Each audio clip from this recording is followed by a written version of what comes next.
রেণু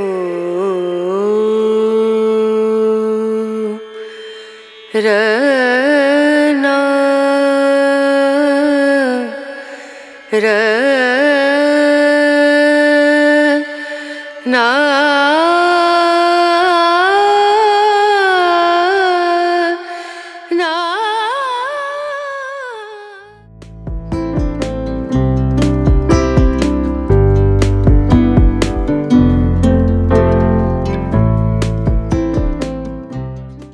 নমস্কার বন্ধুরা, চৈতি সিম্পল কিচেনে সবাইকে স্বাগত। আশা করি তোমরা সবাই খুব ভালো আছো আর আমিও ভালো আছি।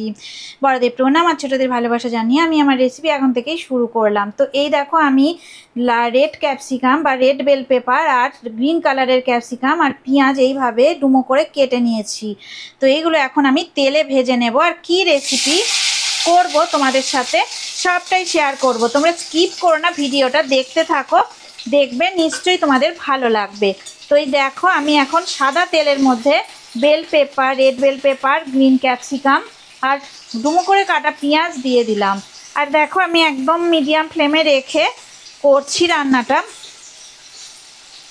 তো লো ফ্লেমে একদম রাখবো না, তাহলে কি বলো তো, এটা যেহেতু একটা চাইনিজ রান্না সেহেতু লো ফ্লেমে রেখে করা যাবে না। খুব বেশি ভাজা ভাজা হলে তখন ভালো লাগবে না খেতে, হালকা টাইপের ভাজা করে নেব। আর তাই জন্যে আমি ফ্লেমটা মিডিয়ামে করেই রেখে দিয়েছি। আর এই সময় আমি একটু সামান্য নুন আর একটুখানি চিনি দিয়ে দেব। চিনি দিলে কালারটা খুবই ভালো থাকবে, তাই জন্যে আমি চিনি দেব। তো পরিমাণ মতো নুন আমি দিয়ে দিলাম। আর দেখো, আমি অল্প করে একটু সামান্য চিনি দিয়ে দিচ্ছি, হাফ চামচের মতো চিনি দিলাম। পরে আবার যখন দরকার হবে তখন অবশ্যই চিনিটা দিয়ে নেব। তো হালকা করে দেখো, আমি 3 থেকে 4 মিনিট একটু ভাজা করে নেব।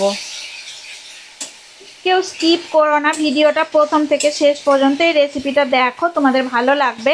অনেক কালারফুল রেসিপি, তো দারুণ করে রান্না করছি আমি। তো দেখতে থাকো তোমরা। 2 থেকে 3 মিনিট ভাজা করা হয়ে গেছে।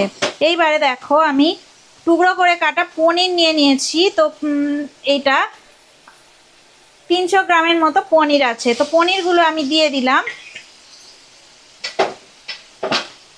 মিডিয়াম ফ্লেমে রেখেই কিন্তু রান্নাটা আমি করছি। তো পনির যাদের মনে হবে একটু হালকা করে ভাজা করে নিতে পারো, তো পনির আমি ভাজা করে নিইনি, কারণ এইভাবেই খেতে বেশি ভালো লাগে এই রেসিপিটা, তাই আমি ভাজা করে নিইনি।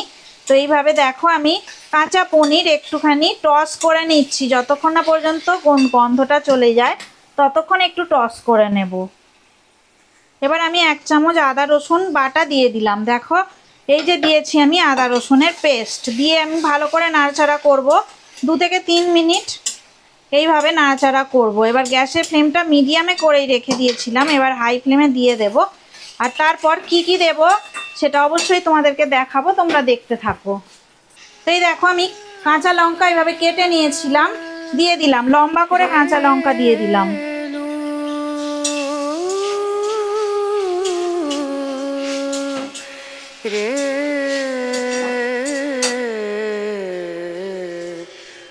অল্প করে দেখো চিলি সস দিচ্ছি আমি।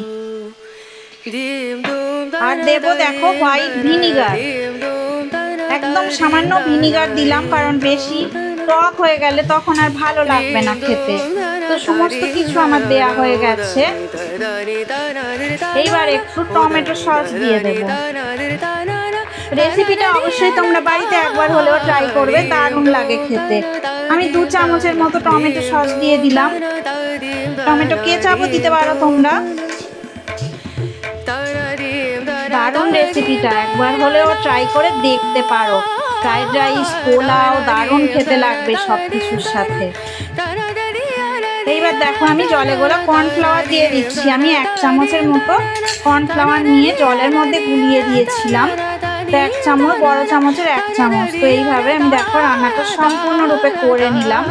তো কত সুন্দর দেখতে হয়েছে দেখো। একটু ফুটিয়ে নামিয়ে নেব এবার। তো দেখো, আমি আরেকটু সামান্য চিনি দিয়ে দিলাম।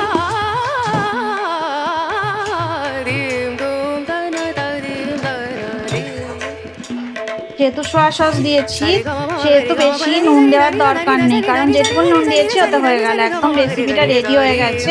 খুব হাই ফ্লেমে আমি জোরে দিয়েছি গ্যাসটা। তারপরে দেখো একদমই মানে 1-2 মিনিট ফোটানোর পরে, আর বেশি ফোটানোর দরকার নেই, তাহলে গ্রেভিটা জমে যাবে আর ভালো লাগবে না। তো গ্যাসের ফ্লেমটা আমি সম্পূর্ণ বন্ধ করে দিলাম। রেসিপিটা একদমই রেডি হয়ে গেল। বেল পেপার, ক্যাপসিকাম আর পনির দিয়ে এই সুন্দর টক ঝাল মিষ্টির রেসিপিটা তোমাদের কেমন লাগলো অবশ্যই কমেন্ট করে আমাকে জানাবে। রেসিপিটা যদি ভালো লেগে থাকে লাইক দেবে, শেয়ার করবে আর কমেন্ট করে জানাবে কেমন লাগলো। সবাই ভালো থাকো, সুস্থ থাকো আর আমার রেসিপি দেখতে থাকো।